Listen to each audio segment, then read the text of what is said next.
आज बाबा की 2-3 का महावाक्य है।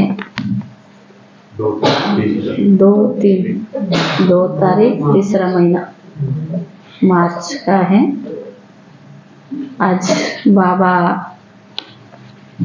इतना ज्ञान सुनाते हैं जो कभी उसका अंत नहीं होता है। रिवाइज मुरलियाँ चल रही है, फिर भी लगता है कि मुरली नई है। कोई ना 2, 4, 6 पॉइंट्स ऐसे लगता है जैसे ये मुरली पहली बार कभी नहीं सुने, अभी सुन रहे हैं। तो बाबा ने कहा ज्ञान माना, नॉलेज माना ज्ञान। तो बाबा ने कहा नॉलेज माना शांति से रहना, बिल्कुल शांत रहना है, अंतर्मुखी रहना है। और जितना आप अंतर्मुखी रहेंगे उतना याद की चाट को बढ़ा सकेंगे। आजकल बाबा रोज कहते हैं याद को बढ़ाओ, योग मुख्य है, योग के आधार से ही आपकी परिपक्व अवस्था बनेगी। जितना योग का चाट रखेंगे उतनी अवस्था बनेगी, क्योंकि बाबा ज्ञान का सागर है तो प्यार का भी सागर है। तो जितना बाबा सागर है, आप जितना याद करते जाओगे उस सागर में आप समाते जाओगे और सागर के अंदर से आपको नई नई अनुभूतियां करेंगे। तो बाबा ने कहा ज्यादातर से आपको याद में ही रहना है। दूसरा बाबा ने कहा उन्नति का साधन क्या है? उन्नति का साधन क्या है और बाप की शिक्षाओं को कब धारण कर सकें? Follow father. बाबा उन्नति का तो माध्यम बताता है ना, लेकिन धारणा कैसे करेंगे और उनका उन्नति कैसे, श्रीमत पर चलेंगे। सारे मीठे बच्चे, ये नॉलेज बिल्कुल शांति की है, इसमें कुछ बोलना नहीं। मीठे बच्चे, यह नॉलेज बिल्कुल शांति की है, इसमें कुछ बोलना नहीं, सिर्फ शांति के सागर बाप को याद करते रहो। प्रश्न है उन्नति का आधार क्या है? उन्नति का आधार क्या है? बाप की शिक्षाओं को धारण कब कर सकेंगे? उन्नति का आधार क्या है और बाप की शिक्षाओं को कब धारण कर सकेंगे? अंतर्मुखी होकर। उत्तर है उन्नति का आधार है लव, माना बाबा से प्यार चाहिए। उन्नति का आधार है लव यानी प्यार। एक बाप से सच्चा प्यार चाहिए, एक बाप से सच्चा प्यार चाहिए। नजदीक रहते भी यदि उन्नति नहीं होती है तो प्यार है। हाँ, बाबा के घर में है, बाबा की यज्ञ में रह रही है, चाहे हम बाबा के बच्चे हैं, नजदीक माना क्या अंदर, तो भी भगवान से प्यार उन्नति नहीं होती तो माना बाप से लव की कमी है। लव हो तो बाप को याद करे, लव हो तो बाप को याद करे। याद करने से सब शिक्षाओं को धारण कर सकते। बाबा से प्यार होगा, जैसे किसी से किसका प्यार होती तो क्या करते, उसकी बात बुरी बात भी अच्छी लगती है। और बाबा से अगर हमारा प्यार होगा तो बाबा ने कहा सब शिक्षाओं को धारण कर सकते हैं। उन्नति के लिए अपना सच्चा सच्चा चार्ट लिखो। उन्नति के लिए अपना सच्चा सच्चा चार्ट लिखो। बाबा से कोई भी बात छिपाओ नहीं, बाबा से कोई भी बात छिपाओ नहीं। आत्म अभिमानी बनते खुद को सुधारते रहो। आत्म अभिमानी बनते खुद को सुधारते रहो। ओम शांति। बच्चे अपने को आत्मा समझ करके बैठो और बाप को याद करो। बाबा तो रोज मंत्र देता है, चारों तरफ से बुद्धि हटाकर एक बाप को याद करो। बाबा पूछते हैं, जब भी कहाँ सभा में भाषण करते हो तो घड़ी घड़ी यह पूछते हो कि तुम अपने को आत्मा समझे या देह। कहाँ भी भाषण करते हो तो उनको घड़ी घड़ी पूछते हो कि देह है या आत्मा है। अपने को आत्मा समझकर यहाँ बैठो। आत्मा ही पुनर्जन्म में आती है। अपने को आत्मा समझकर परम पिता परमात्मा को याद करो। बाप को याद करने से तुम्हारे विकर्म भी विनाश होंगे। इसको ही योग अग्नि कहा जाता है। बाबा ने कहा, निराकार बाप निराकारी बच्चों को कहते, मुझे याद करने से ही तुम्हारे पाप कट जाएंगे और तुम बच्चे पावन बन जाएंगे। फिर मुक्ति जीवन मुक्ति को पाएंगे। सभी को मुक्ति के बाद जीवन मुक्ति में आना जरूर है। तो घड़ी घड़ी कहना पड़े। आज बाबा ने फिर पक्का कराया कि अपने को आत्मा समझो। घड़ी घड़ी ये कहना पड़े कि अपने को आत्मा निश्चय कर बैठो। भाइयों और बहनों, अपने को आत्मा समझ बैठो और बाप को याद करो। यह फरमान बाप ने ही दिया है। यही है याद की यात्रा। तो बाबा ने कहा, बाप कहते, मेरे साथ बुद्धि योग लगाओ, तब तुम्हारे जन्म जन्मांतर के पाप भस्म हो जाएंगे। ये घड़ी घड़ी तुम याद कराएंगे, समझाएंगे, तब बाबा ने आज पूरा पक्का करा। अपने को आत्मा समझो, आत्मा समझ करके बैठो और बाप को याद करो तो विकर्म विनाश होंगे। और बार बार सब अविनाशी बाबा ने कहा, घड़ी घड़ी तुम याद कराएंगे, समझाएंगे, तब समझेंगे कि आत्मा अविनाशी है, देह विनाशी है। यह घड़ी घड़ी याद करा। अविनाशी आत्मा ही विनाशी देह धारण कर पाठ बजाए एक शरीर छोड़कर दूसरा लेती है।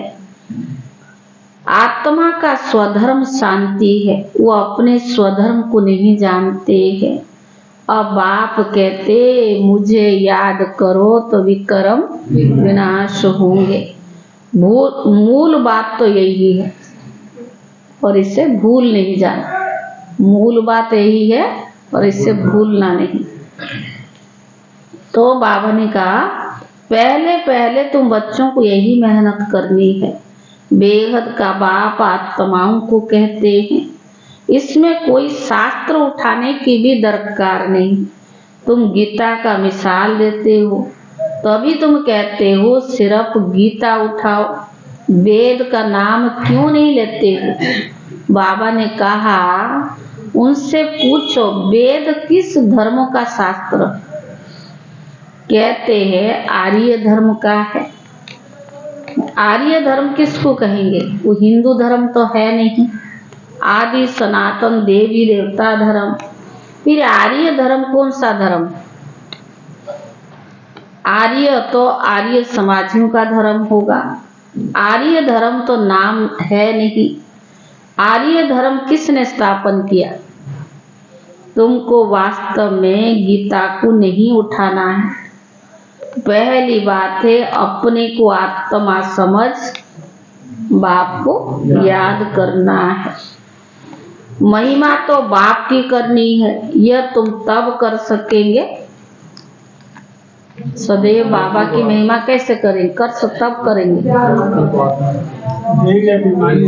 देही अभिमानी बाबा ने कहा तब कर सकेंगे जब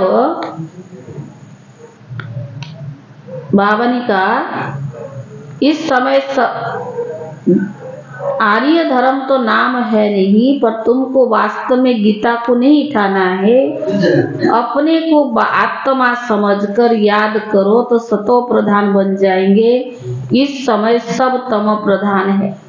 तो पहले पहले बाप का ही परिचय देना है, बाप की ही महिमा करनी है। यह तब कर सकेंगे जब खुद तुम बाप को याद करते होंगे। इस बात की बच्चों में बहुत कमजोरी है। कौन सी बात? याद करने में। तभी बाबा की महिमा कम करते हैं ना। बाबा हमेशा कहते हैं, बच्चे याद की यात्रा का चार्ट रखो, दिल से बंद नहीं करना भैया, खुला रखो। बाबा हमेशा कहते याद की यात्रा का चार्ट रखो, दिल से हर एक पूछे हम कहाँ तक बाप को याद करते हैं। तुम बच्चों को दिल में अथाह खुशी रहनी चाहिए। तुमको अंदरूनी खुशी होगी तो बाबा ने कहा तुमको अंदरूनी खुशी होगी तो भी समझाने का असर होगा। अगर अंदरूनी खुशी नहीं तो ज्ञान समाज समझाने से उनके ऊपर असर नहीं होगा। ये मूल बात यही कहना, ओ भाइयों और बहनों, अपने को आत्मा समझो, ऐसे और कोई सत्संग में नहीं कहेंगे। वास्तव में सत्संग कोई है नहीं, सत का संग तो एक ही है, बाकी है कुछ संग। पर यहाँ बिल्कुल नई बात है। वेदों से तो कोई धर्म स्थापन हुआ ही नहीं, तो हम वेदों को क्यों उठाए? कोई में यह नॉलेज है नहीं। खुद ही कहते हैं नेति नेति, अर्थात हम नहीं जानते, तो नास्तिक हुए ना। अब बाबा स्वयं कहते बच्चे अब आस्तिक बनो, अपने को आत्मा समझो। ये बातें गीता में कुछ है, वेद में नहीं है। वेद उपनिषद तो ढेर है। अब ये किस धर्म का शास्त्र है? मनुष्य तो अपनी बातें करते हैं, तुमको किसका भी सुनना नहीं।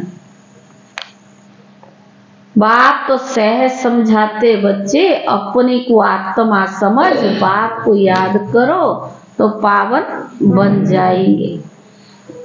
इसीलिए वर्ल्ड की हिस्ट्री ज्योग्राफी को जानना है। तुम्हारा ये त्रिमूर्ति गोला मुख्य है, इसमें सब धर्म आ जाता है। पहले पहले देवी देवता धर्म है। बाबा ने कहा है त्रिमूर्ति गोला बड़ा बड़ा बनाकर दिल्ली के मुख्य स्थान पर जहाँ जाना आना बहुत हो वहाँ लगा दो। 3 सीट पर हो। सीढ़ी में तो और धर्मों का नहीं आता है, मुख्य 2 चित्र है। कभी बाबा के पास सीढ़ी का और लक्ष्मी नारायण का, और आज बाबा ने कहा त्रिमूर्ति और गोला। शिवरात्रि है ना, तो बाबा ने कहा समझाना ही इस पर है। पहले बाप का परिचय, बाप से ही वर्षा मिलता है। इस बात का निश्चय कराने बगैर तुम कुछ भी समझ नहीं सकेगा। एक बाप को याद करना है, समझा है तो दूसरे चित्रों पर तब ले जाना, नहीं तो फालतू है। अगर बाबा का चित्र पर ही नहीं समझा तो दूसरे पर ले जाना फालतू है। अलग को समझने बगैर कुछ भी समझेंगे नहीं। बाप के परिचय बगैर कोई बात ना करो। बाप से ही बेहद का वर्षा मिलता है। बाबा ख्याल करता है। ऐसी सहज बात क्यों नहीं समझते हैं? तुम्हारी आत्मा का बाप है शिव, उनसे ही तुम्हें वर्षा मिलता है। तुम आपस में कौन हो? भाई हो, ब्रदर्स हो। जब इस बात को भूलते हो तब तमो प्रधान बन जाते हो। अब बाबा को याद करो तो सतो प्रधान बन जाएंगे। मूल बात है रचता और रचना को जानना। कोई तो जानते भी नहीं है। ऋषि मुनि जानते ही नहीं थे, तो पहले बाबा का परिचय दे, सबको आस्तिक बनाना है। बाबा खुद कहते हैं, मुझे जानने से तुम सब कुछ जान जाएंगे, मुझे नहीं जाना तो कुछ भी तुम समझेंगे नहीं। मुफ्त अपना समय वेस्ट करते हो। चित्र आदि जो है वो ड्रामा अनुसार बने हैं, वही ठीक है, परंतु तुम इतनी मेहनत करते हो फिर भी किसकी बुद्धि में बैठता ही नहीं है। बच्चे कहते, बाबा क्या हमारे समझाने में कोई भूल है? किसी की बुद्धि में क्यों नहीं बैठता? तो हमारी समझाने में कोई भूल है? तो बाबा क्या कहेंगे? तुम देह अभिमान में आके समझाते हो। देह अभिमान। बाबा फट से कह देते, हाँ भूल है। अलग को नहीं समझा तो फट से रवाना कर दो। बोलो, जब तक बाप को नहीं जाना तब तक तुम्हारी बुद्धि में कुछ बैठेगा नहीं। तुम भी जब देही अभिमानी अवस्था में नहीं रहते हो तो आंखें क्रिमिनल रहती है। सिविल तब बनेगी जब अपने को आत्मा समझेंगे। देही अभिमानी होंगे तो तुम्हारी आंखें को भी धोखा नहीं देगी। देही अभिमानी नहीं तो धोखा देती रहती है, माया धोखा देती रहती है। इसीलिए पहले तो अपने को आत्म अभिमानी बनाना है। बाबा कहते, अपना चार्ट दिखाओ तो मालूम पड़े। अगर अभी तक झूठ, पाप, गुस्सा है तो अपना ही सत्यानाश खुद करते। अभी तक अगर झूठ भी, पाप भी और गुस्सा करते हो तो अपना ही सत्यानाश करते।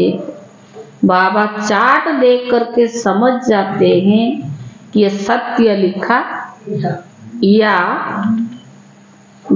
अर्थ भी नहीं समझा है। सब बच्चों को बाबा कहते, बच्चे अब चार्ट लिखो। लिखोगे? आज बाबा ने कई बार कहा, शिवरात्रि है ना, तो कम से कम मार्च मास का तो चार्ट लिख लो। है क्या?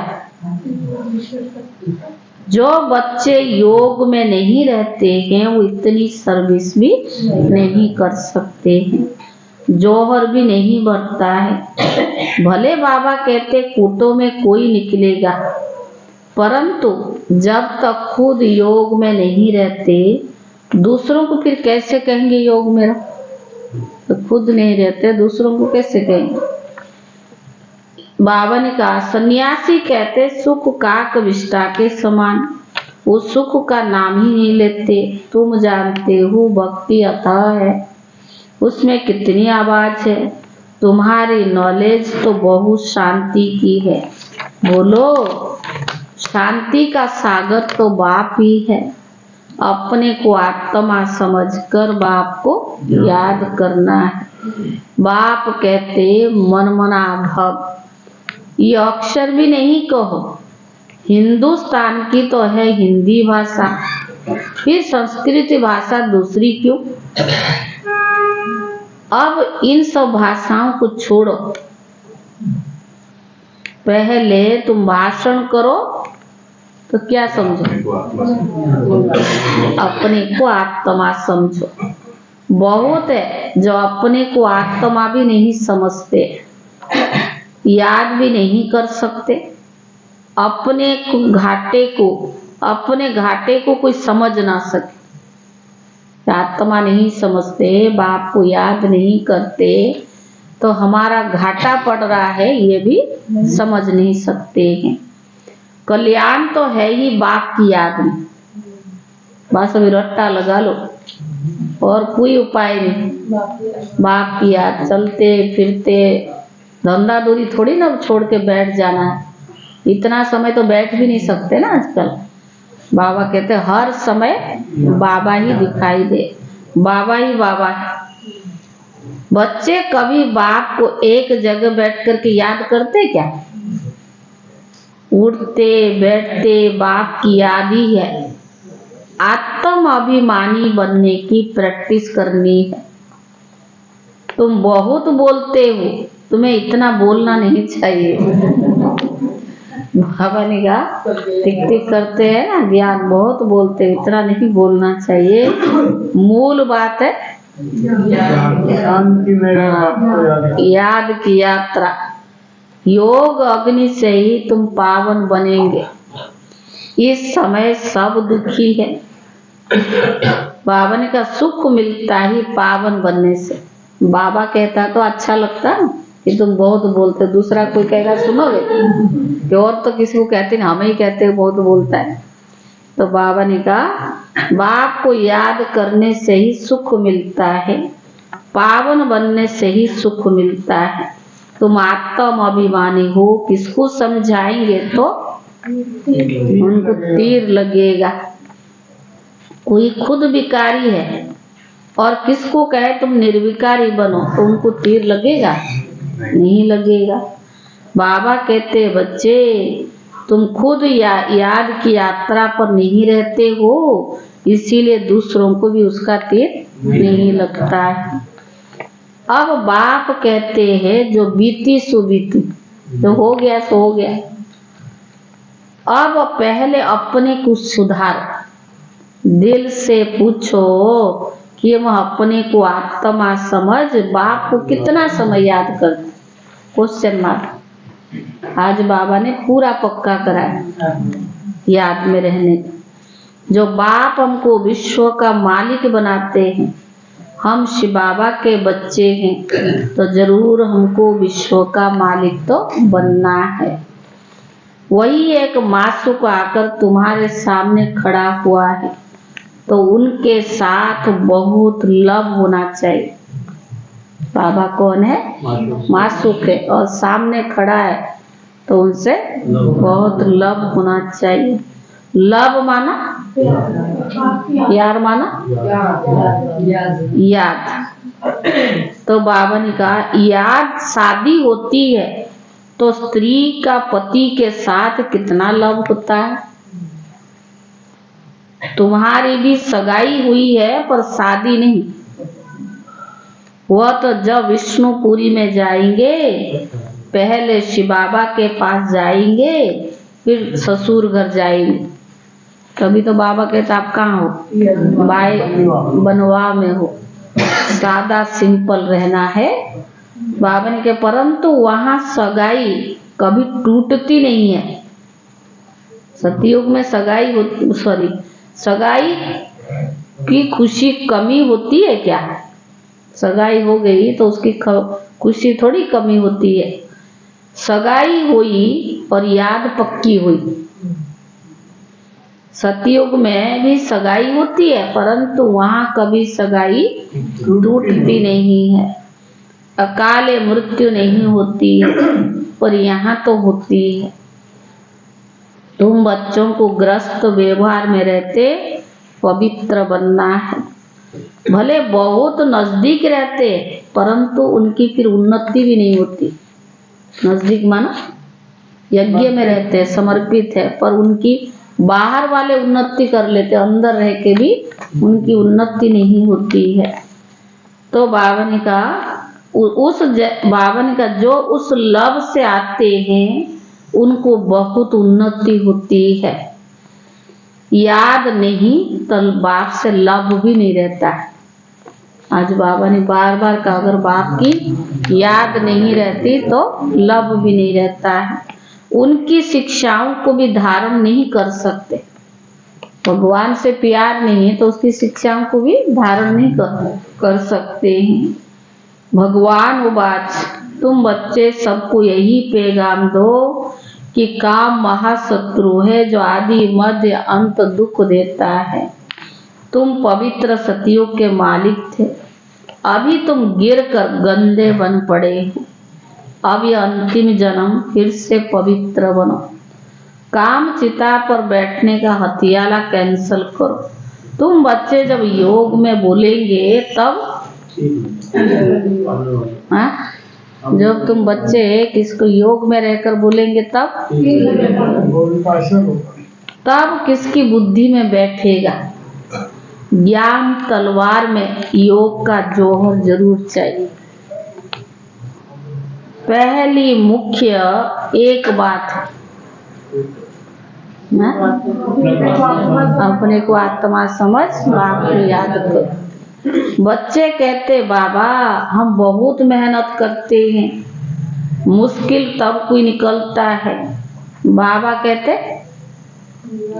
हाँ, बाबा क्या कहेगा? बाबा कहते, बच्चे कहते हैं बहुत मेहनत करके समझाते हैं और मुश्किल कोई निकलता है, तो बाबा क्या कहेंगे? तो बाबा कहते बच्चे तुम याद में योग में रहकर समझाओ, याद की यात्रा में रहने की मेहनत करो। रावण से हार कर विकारी बने हो, अब निर्विकारी बनो। बाप की याद से ही तुम्हारी सब मनोकामनाएं पूर्ण हो जाएगी। जितना बाप की याद में रहेंगे उतनी सब मनोकामनाएं पूर्ण हो जाएगी। बाबा स्वर्ग का मालिक बनाते हैं। बाबा डायरेक्शन तो बहुत देते हैं, परंतु चलते बच्चे बहुत कम है। बाबा बहुत डायरेक्शन देता, परंतु बच्चे अच्छी तरह से कैच नहीं करते। क्यों? याद की यात्रा में कमी है ना, और बातों में चले जाते हैं। मुख्य तो बाप का ही पैगाम दो। परंतु आज बाबा ने बार बार कहा, परंतु हर लाइन में परंतु बाबा ने कहा बच्चे खुद ही याद नहीं करेंगे तो दूसरों को कैसे करेंगे।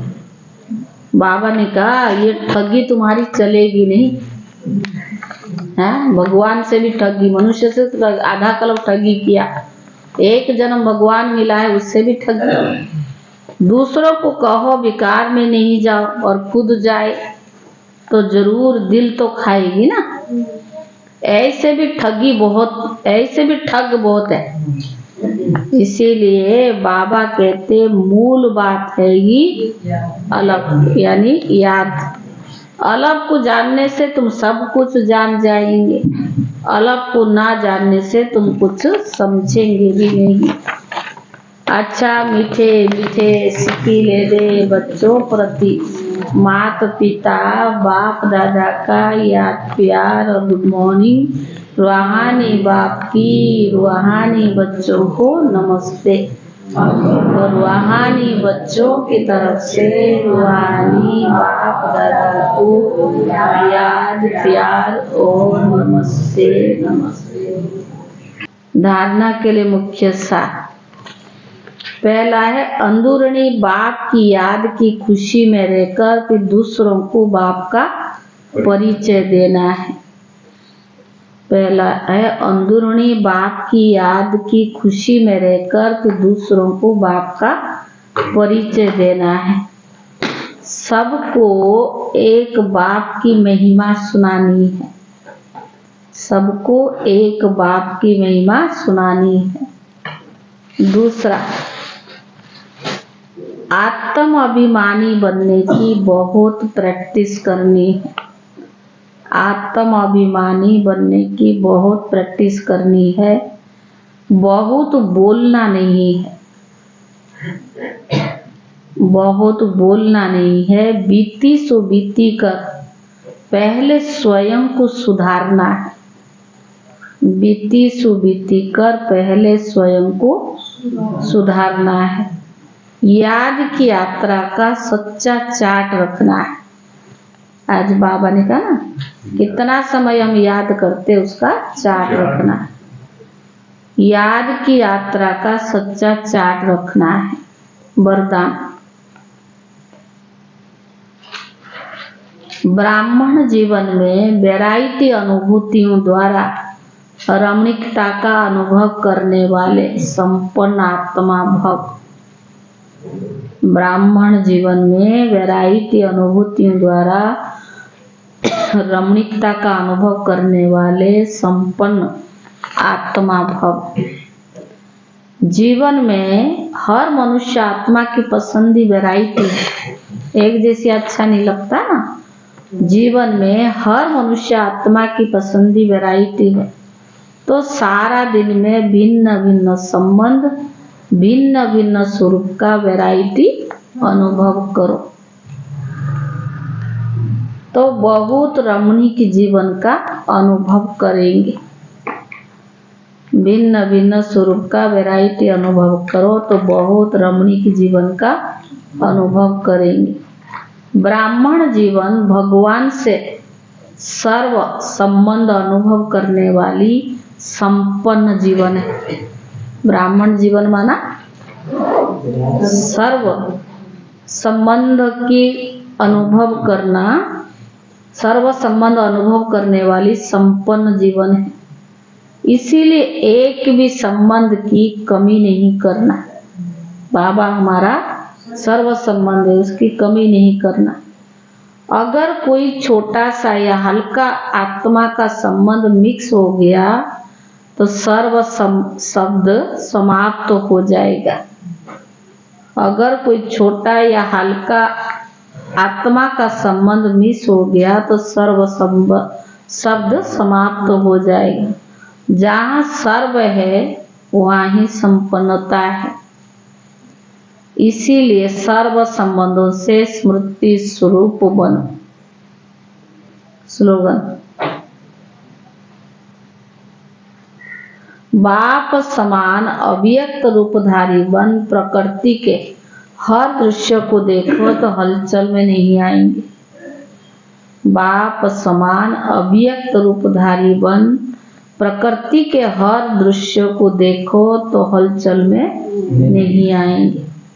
स्लोगन ये है, ये अव्यक्त इशारा मार्च का है। आज 2 मार्च है, कल की भी नहीं सुनाया, वो सुन ले। सर्व प्राप्ति संपन्न बेगमपुर के बेफिक्र बादशाह बनो। कल का था, आप संगम युगी ब्राह्मणों को बाप दादा ने टाइटल दिया कि बेफिक्र बादशाह, बेगमपुर के बादशाह। तो जब भी कोई बातें आए या आएगी, लेकिन जरूर आप बेगमपुर में चले जाना, बेगमपुर में बैठ जाना तो बेफिक्र बादशाह हो जाएंगे। दूसरा, आपने आह्वान किया कि पुरानी दुनिया जाए और नई दुनिया आए, तो जरूर नीचे ऊपर होगी तभी तो जाएगी ना। इसीलिए कुछ भी हो आपको बेफिक्र बनना है। पुरानी दुनिया में, पुराने मकान में जरूर कभी कुछ टूटेगा, कुछ गिरेगा, नथिंग न्यू। यह सब होना ही है और हो ही रहा है, और हम बेफिक्र बादशाह, कुछ ना कुछ तो होगा ना। ओम शांति।